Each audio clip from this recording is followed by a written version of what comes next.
के नंगे ऐसे ना कहें। ये कराची सिंधियों का भी उतना ही है जितना उर्दू स्पीकिंग का है, उतना ही पंजाबियों का भी है, उतना ही पठानों का भी है। इस असेंबली में ऐसे कई नाम बैठे हुए हैं जिनके आबा व अजदाद इस असेंबली के मेंबर थे और वो सब सिंधी हैं।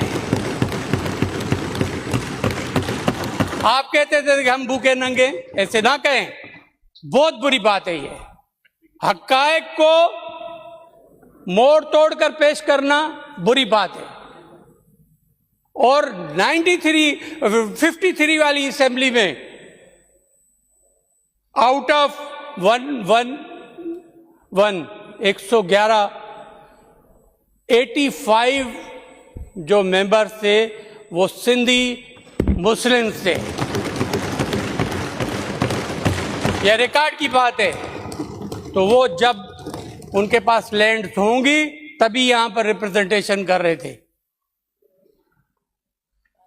इसको तारीख को मसक करके पेश करना और हमारे मेंबर्स को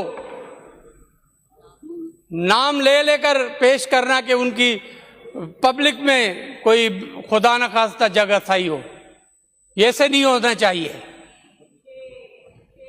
ये कराची सिंधियों का भी उतना ही है जितना उर्दू स्पीकिंग का है, उतना ही पंजाबियों का भी है, उतना ही पठानों का भी है।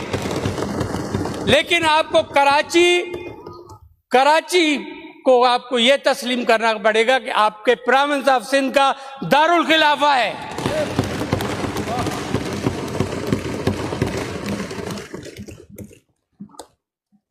और ऐसे तकरीरें कर लेने से कोई कराची इधर उधर नहीं हो जाएगा।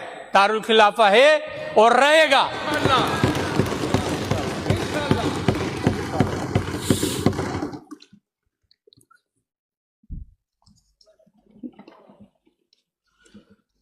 जनाब स्पीकर, मैं फिर ये कहूंगा कि इस टाइम पर कराची 92 वाला कराची नहीं है। इस टाइम कराची पीसफुल सिटीज में 173 नंबर पर है।